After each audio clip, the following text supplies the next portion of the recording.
Well, hi, everyone, and welcome back to Harper's Cast Iron Kitchen and Bakery.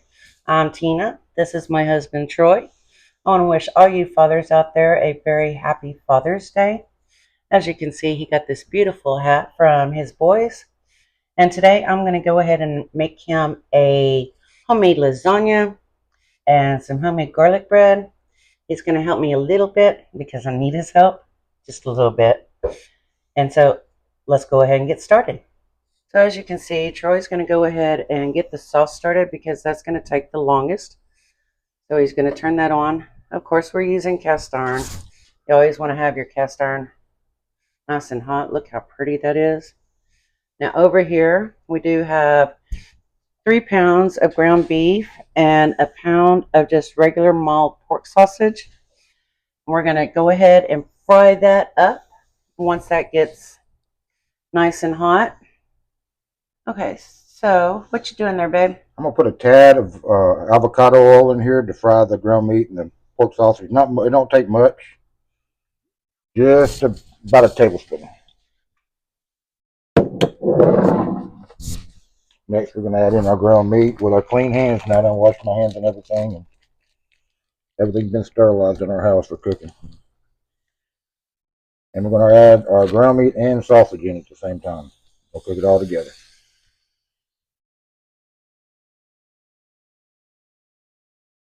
Would you like to use the tool? Can yes. This tool right here? The most amazing thing in the world. What?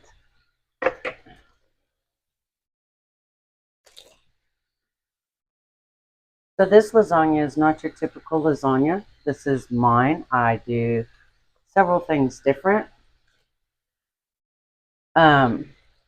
And it's going to be big. Now you'll notice during this cooking process, we will not stick our fingers in it.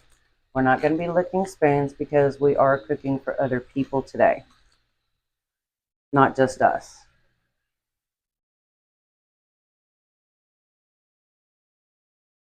And that's going to take just a few minutes to get all this cooked up. And we're going to brown this really, really well. Okay, so this is 80-20 ground beef. And of course the sausage. We normally make our sausage, but we're doing it easier this time because it is a long dish. I always put a good amount of salt and pepper in my meat as I'm cooking it because you don't want flat ground beef. And it does make a difference. So just put you some salt and pepper in there. And that's just the start of seasonings. We're not done with it. And let it go. Okay, so as you can see, the meat is thoroughly cooked. But we're going to let that cook down just a little more because there is water in it. Yes, there's fat in it, but there's a lot of water. So you want to go ahead and let that water cook out, and we'll use that fat to saute our vegetables in there. Now we're going to go ahead, this is one large yellow onion, and we're going to go ahead and add that in here. And again, I did not drain this at all, so I did not drain it. And I'm going to let this saute for just a little bit. I have minced this up. One thing to learn for those that are beginning to cook, if you wash your hands with cold water right after cutting up your onions, wash them with soap and cold water, then it doesn't open up your pores and your hands do not stink.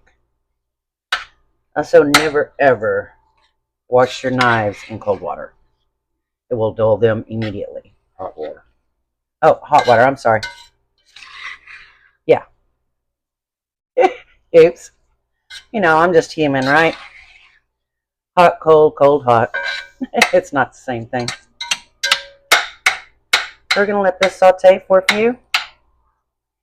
And then we'll add our garlic and start the process of putting the sauce together. Alright, loves.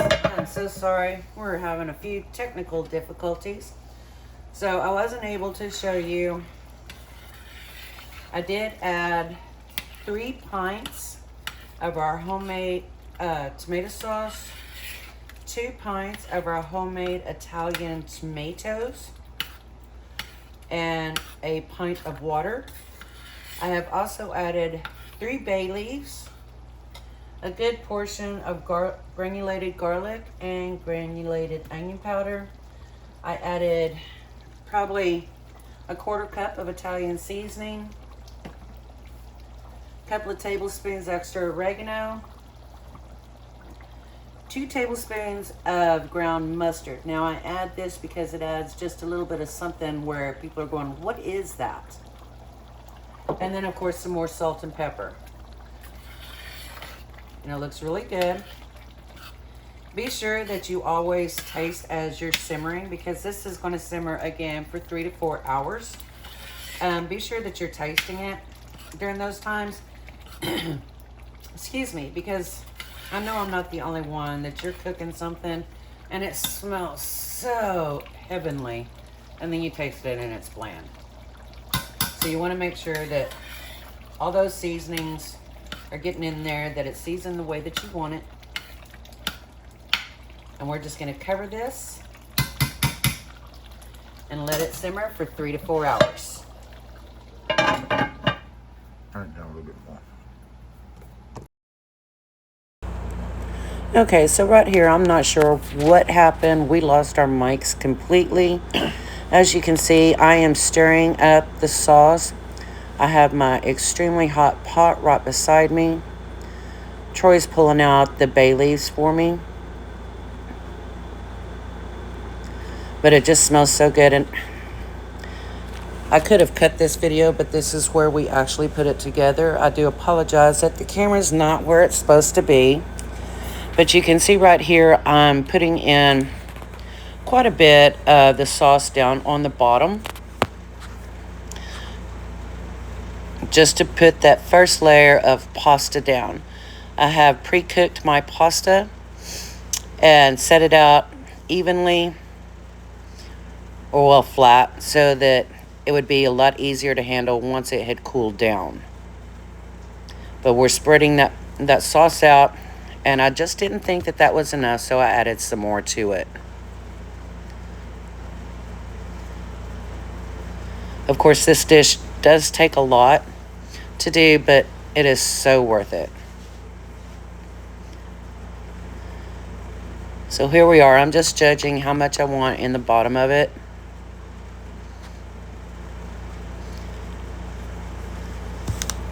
And so now Troy is getting the pasta for me, and he's going to start putting some pasta in there.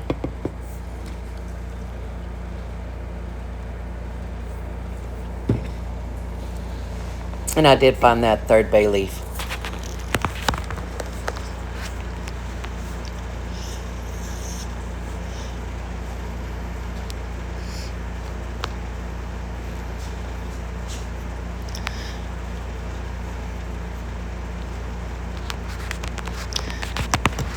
And so for whatever reason, our video of the cottage cheese, we had 48 ounces of cottage cheese, and we also added 2 of our fresh farm eggs to it, and that actually works as your binder.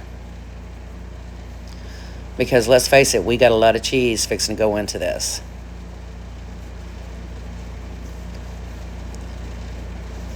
And there's our cottage cheese.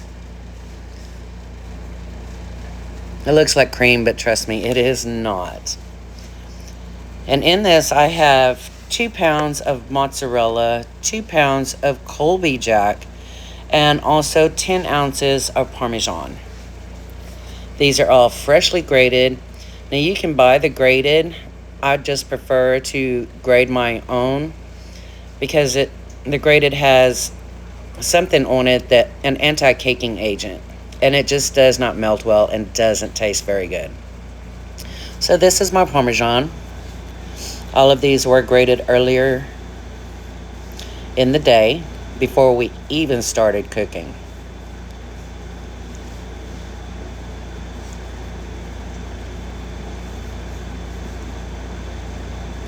I'm not sure really what's going on there. Probably just deciding what exactly we're fixing to do. Oh, I was getting another spoon. So now I'm going to add another small layer of the sauce on top of the pasta. Now, some people do go ahead and mix their cottage cheese or ricotta with the sauce. We do not like ricotta, so I don't use it. But I wasn't sure if I was going to have any of the sauce left, so I wasn't going to take the chance of adding the cottage cheese to it and then having some left over. So we're just spreading that out.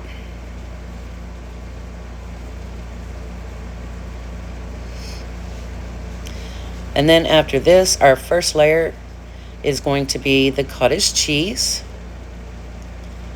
Now you can kind of see it down there. There you go. We're just going to spread that out.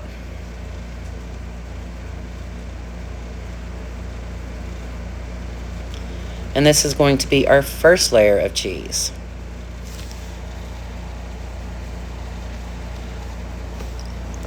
Now, of course, if you don't like cottage cheese, you do not have to add this. It is all up to you. You can take your recipes and you can make them your own. If you like ricotta, use that. If you don't like either one, don't use either one of them.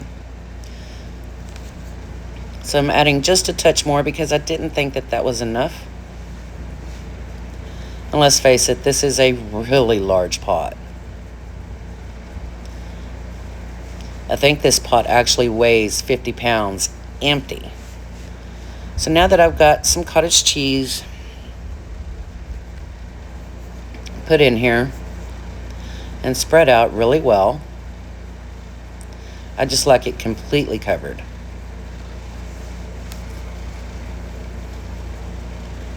Now I'm going to take my mozzarella. We're going to put a layer of that on here as well.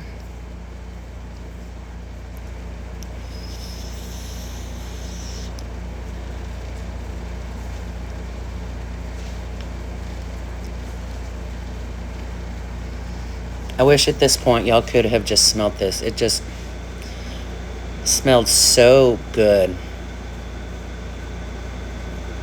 And honestly, everything's cooked. The only reason that you're putting it into the oven is just to melt all that cheese and use that cottage cheese and eggs just to bind your meal together.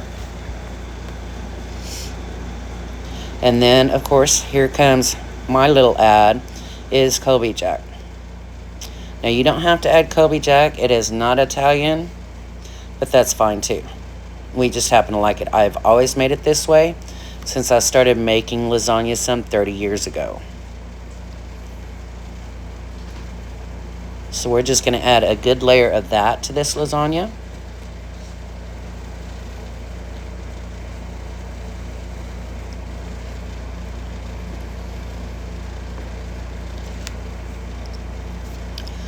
And you add as much or as little as you want, but remember, I am dealing with over 8 pounds of, well, no, over 4 pounds of cheese.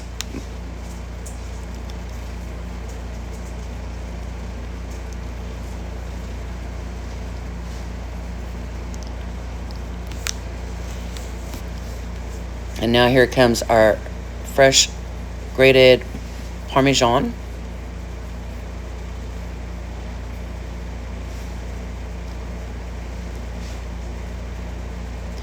And I know that looks like a lot, but that's actually only 10 ounces of Parmesan. You can see my husband in the background there holding that pasta. He's ready for his dinner. But it still has to cook. So he still has to wait. But he did help me quite a bit today, because this is a big dish and well, I can't even lift the pot. Okay, I am so sorry. And there it is, loves. completely done. We're having mic difficulties, but you can see. And then we're going to put it in the oven, and it's going to bake at 400 degrees We did a layer for about 30 of minutes. the sauce, a layer of pasta, And then we're going to bring it out, and it's going to look so good. Cottage cheese with egg mixture, our mozzarella, our Kobe Jack, and our Parmesan. And we did that up until we had it full. Now we did do 2 boxes of pasta because this is an extremely big pot and extremely heavy. And we do still have this much left. And I mixed it for our bread. So we will let y'all see it when it's done.